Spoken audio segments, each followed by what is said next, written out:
Halo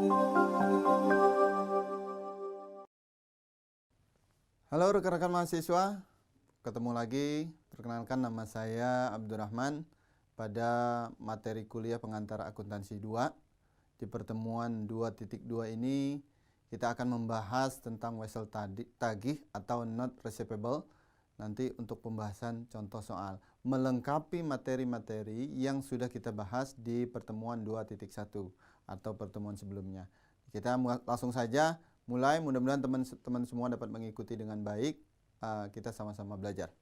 Kita bisa lihat pertama dalam contoh soal.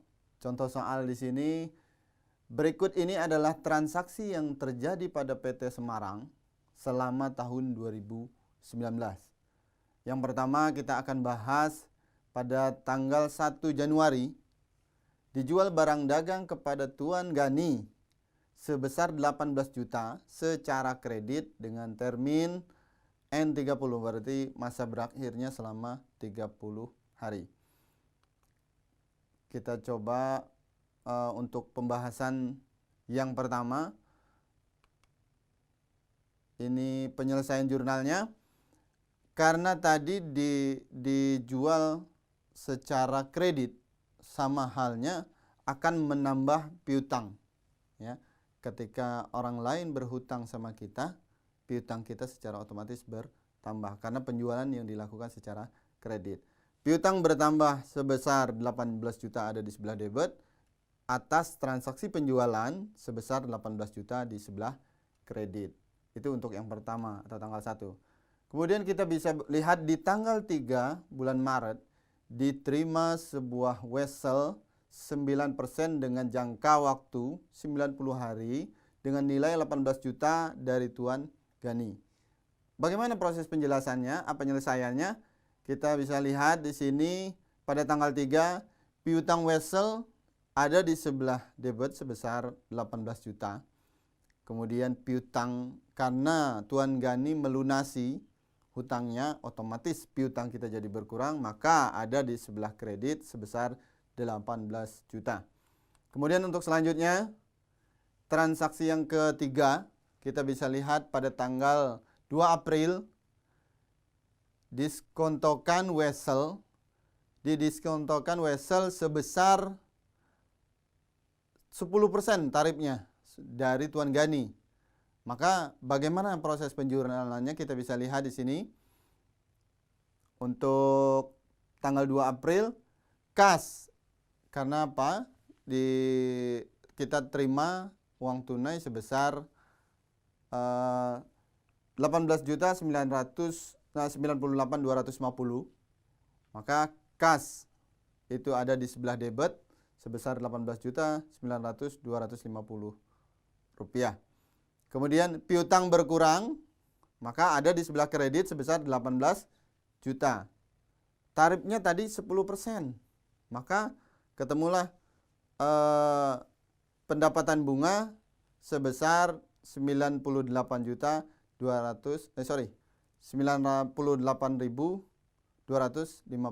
rupiah. Nah, ini proses perhitungannya untuk tanggal 2 April. Ini 18 juta kali 9% kali 90 per 360. Ya, nilai nominalnya sudah diketahui di awal sebesar 18 juta. Kemudian nilai diskontonya sebesar 18.405.000 dikali 10%.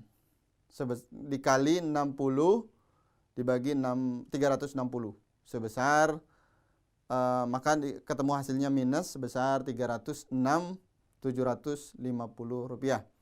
Maka nilai wesel saat pendiskontoan ini sebesar 18.098.250. Maka itu yang di jurnal. Kita bisa lihat pada soal berikutnya. Pada tanggal 1 Juni diterima pemberitahuan bahwa ternyata Tuan Gani tidak mampu untuk melunasi wesel tersebut. Akhirnya perusahaan harus menanggung atau terpaksa untuk melunasi wesel tersebut kepada bank sebesar nilai jatuh tempo ditambah dengan biaya yang memang biaya protes seharga 20.000. Kita bisa lihat penjelasannya untuk penyelesaian. Sini pada tanggal 1 Juni piutang dagang itu sesuai dari perhitungan di awal 18.405.000. Kemudian biaya protes itu sebesar 20.000. Maka total kas yang harus dikeluarkan oleh perusahaan, yang harus dibayar oleh perusahaan kepada bank sebesar 18.425.000 rupiah. Ini yang harus ditanggung. Memang pada saat kita menjual barang atau menjual jasa atau menjual barang tidak berwujud sekalipun, ada resiko yang memang harus ditanggung oleh perusahaan ketika memang pembeli yang melakukan pembelian secara kredit tidak mampu melunasi hutangnya atau piutang kita, otomatis kita yang harus menanggung terhadap bank. Kemudian transaksi yang kelima, pada Juni tanggal 15 diterima pelunasan piutang dari Tuan Gani. Bagaimana proses penjurnalannya? Kita bisa lihat di sini.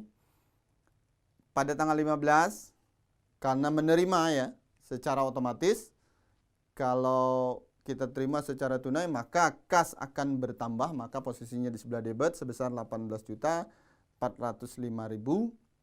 Kemudian karena Tuan Gani sudah melunasi atau membayar hutangnya, otomatis piutang kita jadi berkurang sebesar 18.405.000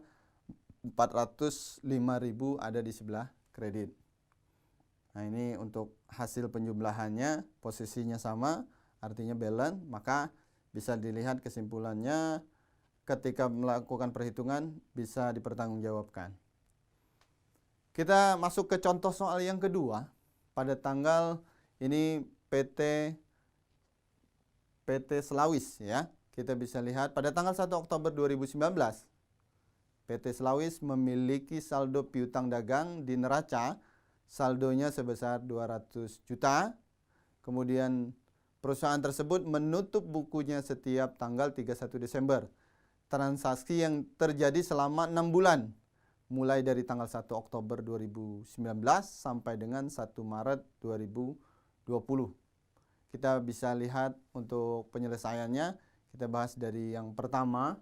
Ini tanggal 1 Oktober 2019, PT Selawis menerima sebuah wesel dengan bunga sebesar 12%. Ya, 12% dengan berjangka waktu 6 bulan senilai 40 juta rupiah dari Tuan Han sebagai pelunasan piutang dagangnya. Kemudian kita bisa lihat untuk permintaan atau perintah yang pertama, buatlah jurnal untuk mencatat seluruh transaksi tersebut. Itu yang perintah pertama. Kita akan bahas untuk yang pertama. Ini penyelesaiannya PT Selawis untuk jurnal umum. Pertama, piutang wesel, karena tadi dilakukan penyerahan barang, maka piutang kita jadi bertambah, orang lain jadi berhutang ke kita. Piutang wesel sebesar 40 juta di sebelah debit, kemudian piutang dagang sebesar 40 juta ada di sebelah kredit. Ini untuk yang pertama.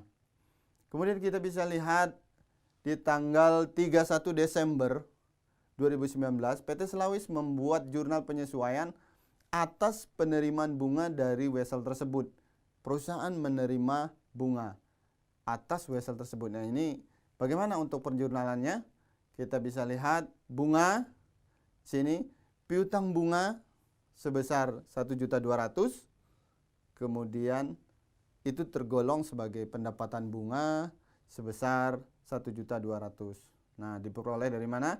40 juta dikali 12% dikali 3 per 12. Ini kita bisa lihat untuk tanggal selanjutnya, tanggal 1 April 2020 diterima pelunasan piutang atas wesel secara penuh dari Tuan Han beserta dengan bunganya. Bagaimana proses perjurnalannya kita bisa lihat sama-sama. Di sini pertama, karena diterima otomatis kas bertambah sebesar 42.400.000, itu ada di sebelah debit. Kemudian piutang wesel karena berkurang ada di sebelah kredit sebesar 40 juta rupiah. Nah, pendapatan bunganya berapa? Sebesar 2.400.000 rupiah ada di sebelah kredit. Diperolehnya ada di sini 40 juta kali 12% dikali 6/12. Ini posisi balance-nya 42.400 sama yang sebenarnya memang pada saat penjurnalan memang tiap-tiap tanggal itu ditulis secara terpisah. Oke, kita masuk ke contoh soal yang kedua. Ini perintah soal yang kedua ya, maksud saya. Contoh soal 1 tapi di perintah yang kedua. Nah, ini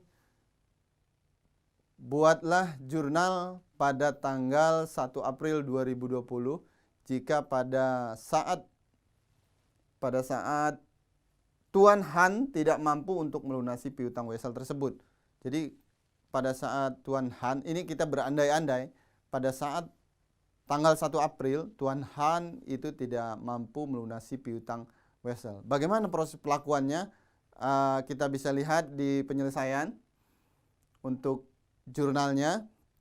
Pada tanggal 1 piutang dagang itu ada di sebelah debit sebesar 42.400.000 rupiah. Kemudian di sebelah kredit itu ada piutang Wesel sebesar 40 juta rupiah. Kemudian pendapatan bunga sebesar 2.400.000 rupiah.